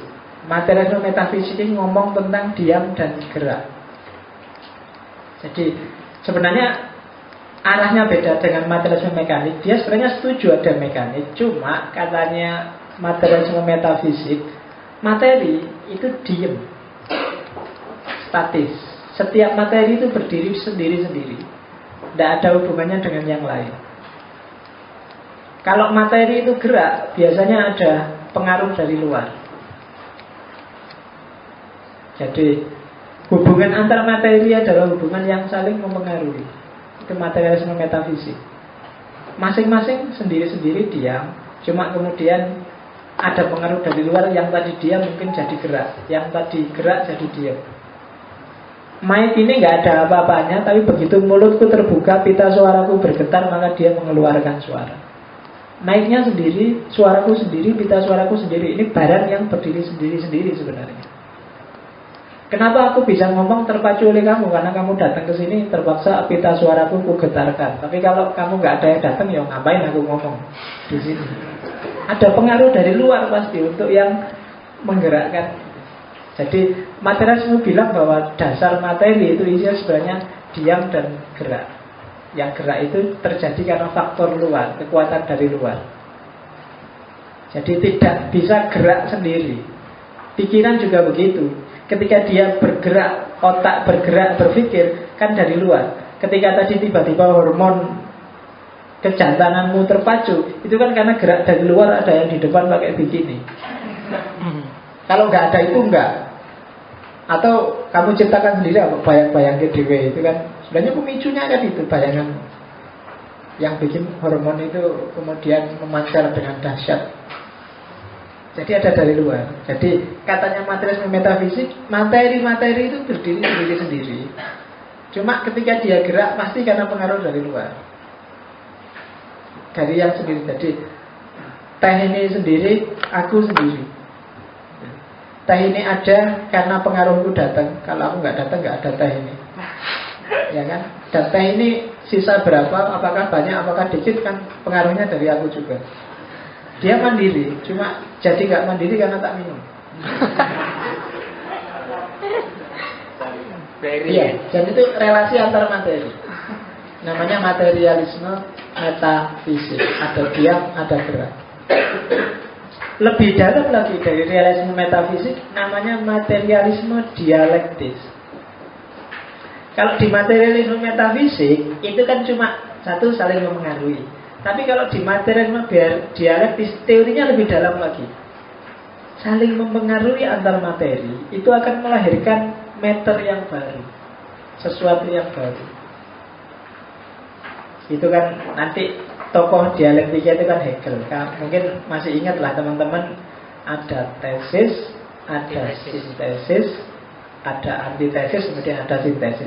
Itu kan geraknya materi sebenarnya. Ada sosialisme, ada demokrasi.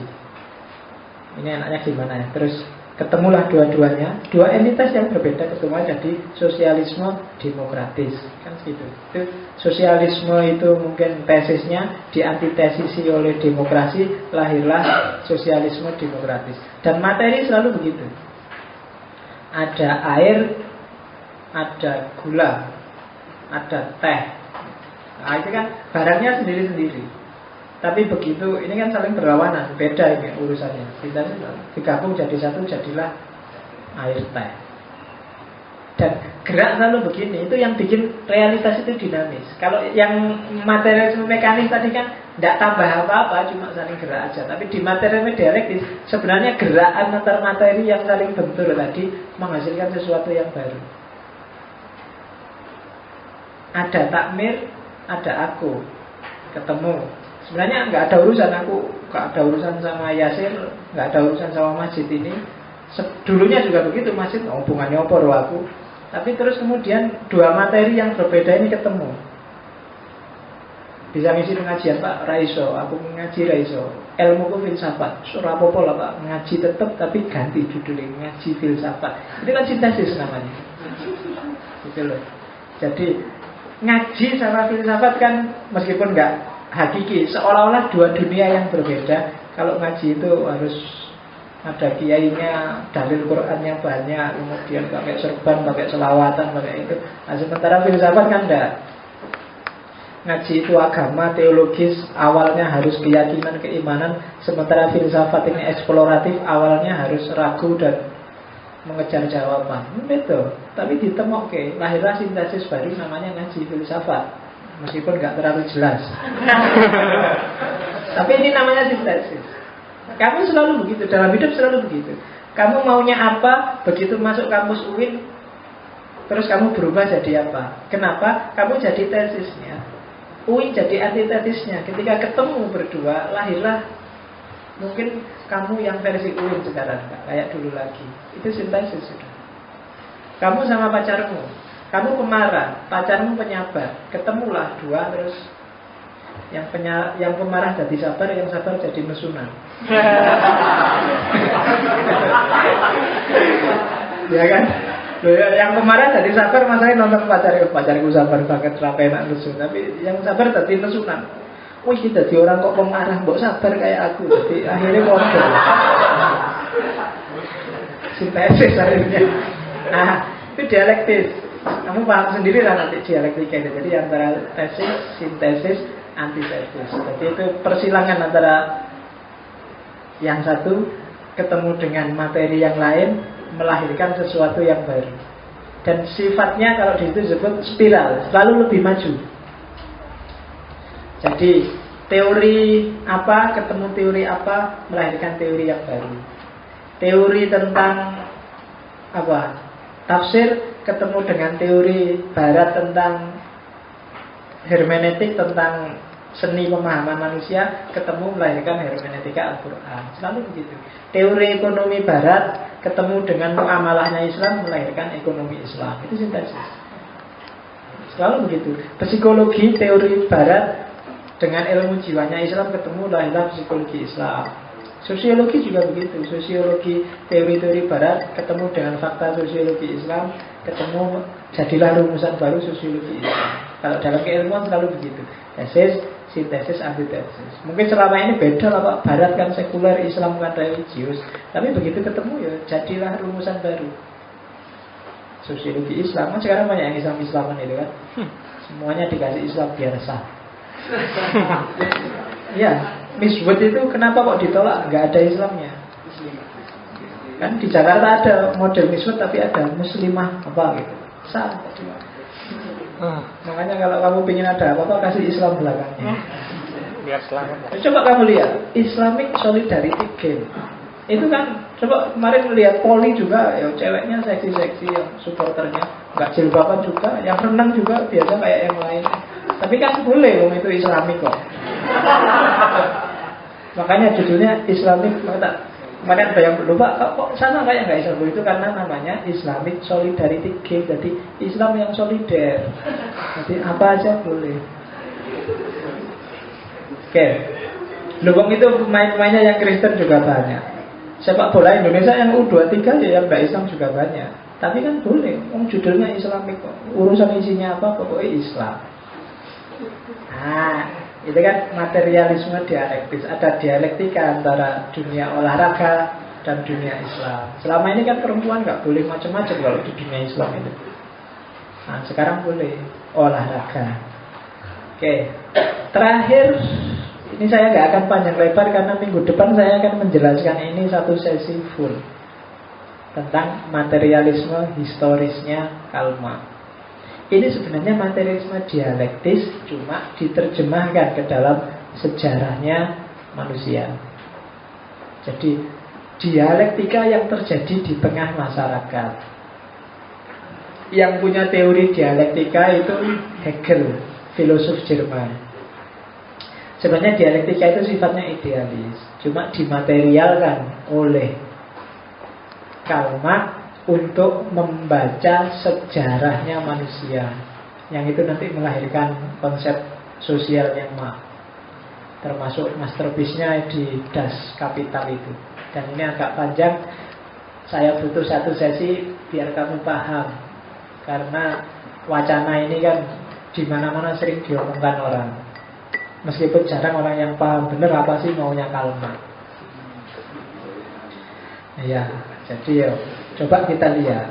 Ya meskipun setelah dijelaskan kamu boleh tetap nggak setuju, nggak apa-apa. Yang penting kan nggak setuju tapi kan sudah ngerti. Jangan nggak setuju karena nggak ngerti. Karena kelemahannya orang Indonesia hari ini kan itu, setuju nggak setuju tapi ya karena nggak ngerti. Pokoknya setuju gitu aja, atau nggak setuju.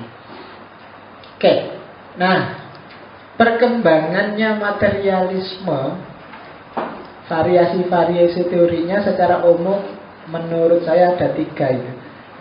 Yang pertama positivisme, yang nanti berkembang terus jadi positivisme logik. Yang kedua evolusionisme, dan yang ketiga naturalisme. Positivisme itu cara berpikir. Kalau kamu ada orang ngomong, "Mbok, kamu jangan positivistik." Itu maksudnya cara berpikir yang hanya melihat aspek empirisnya.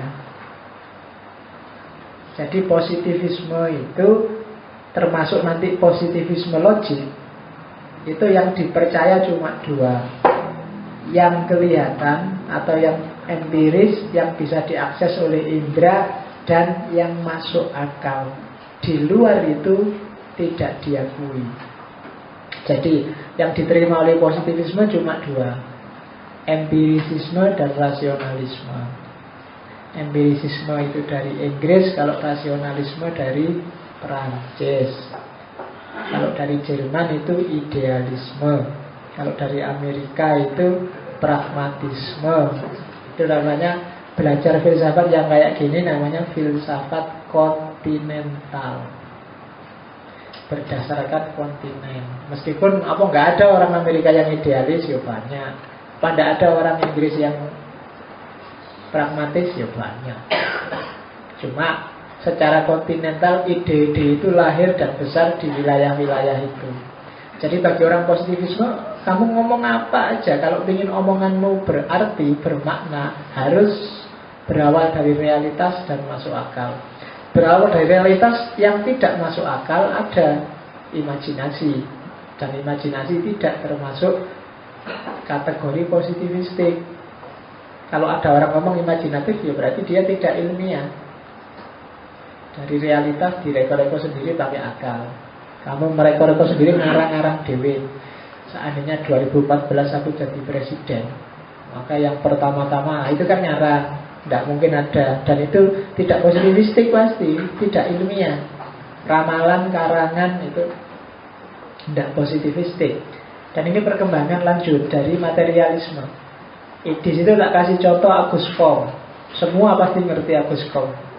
Ketika membaca bahwa dunia sosial akan berkembang dari tahap mistik ke tahap metafisik, terus ke tahap positif. Tahap mistik itu kalau ada apa-apa, wah ini danyangnya, wah ini sing bau reksa, itu tahap mistik. Tahap metafisik itu, oh ini sudah kehendaknya Allah, ini yang kuasa, yang menguasai alam semesta yang menghendaki seperti ini. Nah kalau tahap positif, oh ini sebabnya karena virus A, B, C, itu tahap positif. Kalau Agus Comte, masyarakat berkembang seperti ini. Masyarakat paling belakang itu yang suka ngomong-ngomong, oh ini danyangnya, oh ini hari naasnya, oh di situ memang angker. Itu berarti kalau kamu sering bicara kayak gini, berarti levelmu adalah level paling rendah dari peradaban. Katanya Agus Comte ya. Jadi kalau kamu sering bilang, hati-hati Pak, tol Jagorawi itu memang angker Pak, levelmu berarti level masyarakat peradaban paling rendah. Katanya Agus Kong loh ya, karena secara sosial masyarakat primitif itu cara berpikirnya kayak gini. Hantu-hantuan, keramat-keramatan, angker-angkeran. Kalau enggak Pak, jangan kayak gitu Pak, tidak sesuai dengan Al-Quran surat Al-Baqarah ayat 145. Nah, itu level kedua, level metafisik teologis. Jadi ada kekuatan besar, supernatural yang kamu percaya mengatur alam semesta. Tapi kalau jawabanmu jangan lewat situ Pak, karena di situ macet, terus jalannya berkelok-kelok dekat jurang. Jadi begitu kita lepas sedikit kita akan jatuh ke jurang. Jadi itu berarti levelmu sudah naik, kamu sudah di level paling atas peradaban, level positif namanya. Perhitungannya rasional dan masuk akal serta empiris. Nah, ini perkembangan lanjut dari materialisme. Kemudian yang kedua evolusionisme. Kalau evolusionisme itu melihat bahwa kenyataan itu progresif dan dinamis. Ya termasuk manusia. Evolusi kan awalnya Darwin. Meskipun kamu tidak setuju Darwin, tapi sebenarnya evolusionisme, cara berpikir serba evolutif ini masuk ke semua ranah pemikiran. Tidak cuma biologi, Darwin kan di biologi, tapi sebenarnya masuk juga ke filsafat, masuk juga ke agama bahkan. Kalau kamu dengar istilah evolusi rohani, itu kan sebenarnya pengaruh evolusinya Darwin. Jadi rohani itu bergradasi, berkembang. Itu kan kayak Darwin kan, manusia itu awalnya dari monyet misalnya kan. Meskipun kamu nggak setuju dengan Darwin, tapi diakui atau tidak, di antara semua binatang yang paling mirip dengan kamu adalah monyet. Kalau kamu masih marah-marah, saya nggak setuju Darwin, yuk beli kaca. Kamu akan paham bahwa sebenarnya kamu memang dekat dengan makhluk yang namanya monyet. Jangan dikomplain Darwin itu. Kalau Darwin ngomong manusia itu berawal dari ayam, kamu boleh protes. Jauh kalau dengan ayam. Dengan bebek jauh, apalagi bebek. Tapi kalau dia ngomong dengan monyet, oh iya, agak mirip lah. Diakui apa enggak kan memang dekat sama monyet. Tidak apa-apa kamu disebut mirip monyet. Mau cuma mirip aja daripada disebut mirip manusia. Oke. Jadi evolusionisme. Dan yang terakhir naturalisme. Naturalisme itu pandangan yang bilang bahwa kebenaran adanya di nature, adanya di sunatullah. Segala yang baik dan benar itu ya dari alam. Kalau sudah dimodifikasi, dipalsukan macam-macam, sudah keluar jalur. Jadi selalu natural. Di luar yang natural biasanya dia sudah meleset. Maka kalau ada apa-apa coba dicek. Jawaban paling gampang melacak ke naturnya.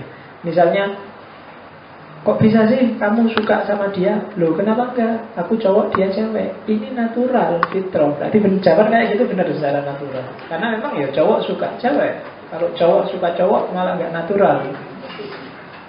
Ya penyakit itu berarti. Jadi naturalisme itu basisnya yang natural, yang asli, yang alami. Maka minggu lalu mungkin saya bilang bahwa di antara aliran naturalisme kalau di barat diwakili antara lain oleh romantisisme awal. Romantisisme tokohnya Rousseau dan kawan-kawan. Makanya lukisan-lukisan dari eranya itu kan biasanya gambarnya orang telanjang. Karena bagi romantisisme kesejatian manusia tampak ketika dia telanjang. Kalau pakai baju, kalau pakai make up itu kan sudah nggak asli lagi. Gara-gara pakai baju kamu kelihatan gagah. Padahal kamu kerempeng tapi karena jaketnya kamu terus kelihatan gemuk. Palsu. Jadi justru natural. Maka kalau ada namanya romantisisme kan. Jadi kalau ada cowok kok suka gombal, bagi saya justru nggak romantis. Romantis itu yang apa adanya, jujur, alami. Itu romantis. Jadi kalau kamu gendut, ya dibilang aja, kamu kok gendut sih? Kamu kok romantis sekali.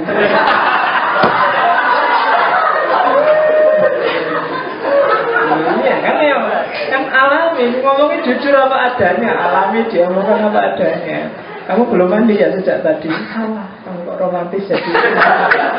Aduh, kok gak lucu ya? Iya, aliran naturalisme. Kalau kamu kan kebalik, justru ada orang yang gombal ngomong gak karu-karuan, kamu sebut wah romantis. Aku terbayang-bayang terus dirimu. Nah, itu kamu sebut romantis. Padahal itu tidak natural. Justru yang romantik itu dia aliran yang naturalistik. Romantisisme. Jargonnya adalah kembali ke alam. Jadi masalah apapun kembalikan ke alam. Realitas akan menjawab. Kenapa banyak masalah di dunia? Karena kamu lari dari fitrahmu, dari sunatullah. Jadi itu yang bikin banyak masalah di dunia hari ini. Katanya kelompok romantisisme. Zaman itu kan zaman gelapan, zaman rumit. Maka ideologi romantisisme yang naturalistik ini laku. Mungkin sekarang bisa dianukan lagi, kembali ke alam dan menempatkan manusia dalam posisi sebagai bagian dari alam semesta. Yang bikin kamu sumpah kan kamu merasa menguasai. Menguasai itu capek, tidak enak. Kamu anggap enak. Meskipun katanya Nietzsche, hasrat untuk berkuasa itu natural juga sebenarnya. Tapi ya tidak enak lah. Jadi posisikan aja dirimu sebagai bagian dari alam. Kalau orang Jawa memayu hayuning buwono, harmonisasi biar tidak labil ekonomi dan tidak ya, kontroversi hati dan lain-lain. Oke ya. Yang terakhir ini sifatnya ceramah karena ini presentasi tahun berapa tidak perlu saya baca, yang mau di copy aja. Kalau ini moral sudah, ini agak moral. Mode-mode materialisme dalam kehidupan individual, orangnya biasanya nggak mampu memahami dimensi mental, spiritual, terobsesi oleh kesenangan dan kepemilikan materi. Biasanya orang materialistik, terobsesi oleh materi, menganggap materi sebagai jalan bahagia. Ini aspek moralitasnya materialisme. Kalau secara sosial biasanya orangnya suka iri, suka sirik, memandang rendah yang nggak punya materi. Yang punya mobil merasa lebih tinggi daripada yang cuma punya motor. Yang punya motor merasa lebih mulia daripada yang naik sepeda. Itu biasanya ciri-ciri orang materialistik. Yang IP-nya 3 merasa lebih pintar daripada yang IP-nya 2. Nah itu sebenarnya gejala-gejala materialistik. Posesif, pelitnya luar biasa. Nah itu materi berarti. Perhitungannya luar biasa. Kemarin traktir temennya cuma nambahin beli tempe 200, ditagih tiap hari SMS berkali-kali padahal cuma 200 itu kan. SMS itu habis berapa? Iri dengan orang lain. Iri itu cirinya gampang. Kalau ada temennya seneng, mesti dicari jeleknya. Alah dia aja, mesti ngono. Nah, itu iri berarti. Sirik. Sirik tanda tak mampu. Ya. Ada temennya punya pacar padahal dia sudah lama ngejar-ngejar nggak dapat, mesti ngomong jelek. Dia kalau nggak pakai pelet nggak mungkin.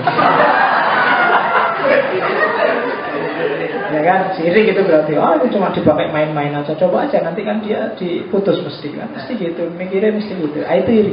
Itu ciri-ciri materialis sebenarnya. Ya, posesif, pelit, pokoknya pelit lah. Kalau dunia materi ini tidak merasa nyaman jika belum punya yang terbaik dan terbanyak. Merek HP dia nggak terima cuma Nokia tahun 99. Pokoknya harus update yang terbaru. Meskipun raiso ngepraseke pokoknya kan yang tak kaya. Jadi itu ciri-ciri materi biasanya. Nggak butuh. Bisa nggak muter videonya? Oh ada videonya, muter ya. Nggak ngerti aku, sudah lama tak ada adik raiso. Merek truk berarti. Nelfon aja bingung begitu. Tilik. Oh ini ngangkatnya dia ya. Mati.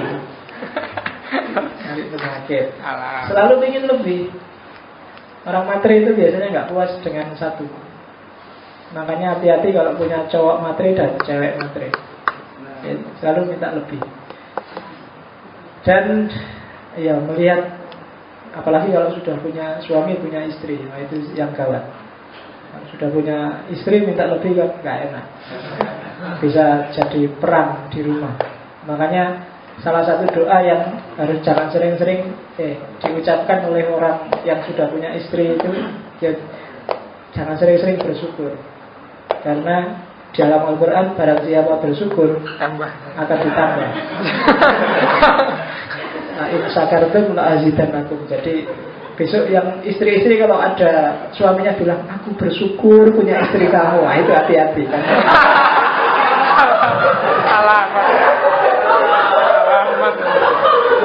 Alamat itu kan. In syakartum la azidannakum. Begitu kamu bersyukur ditambah sama Allah. Ya, jangan mau. Tidak usah bersyukur segala gitu aja. Begitu kamu bersyukur mesti minta tambah. Oke. Jadi dan yang terakhir secara material orangnya biasanya melihat objek materi lebih penting dibandingkan manusia. Ini variabel-variabel moralnya sebenarnya 3 yang terakhir. Oke.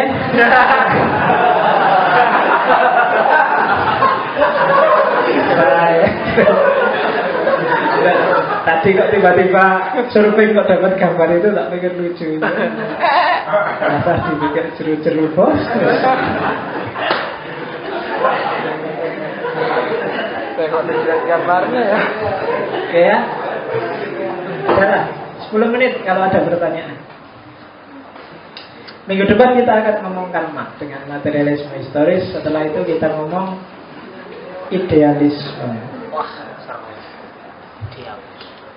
Oke ya, alhamdulillah kalau nggak ada yang tanya karena sudah malam waktunya. Insya Allah kita akan ketemu lagi minggu depan. Semoga tidak ada halangan ya. Saya Rizkian. Assalamualaikum warahmatullahi wabarakatuh. Waalaikumsalam warahmatullahi wabarakatuh.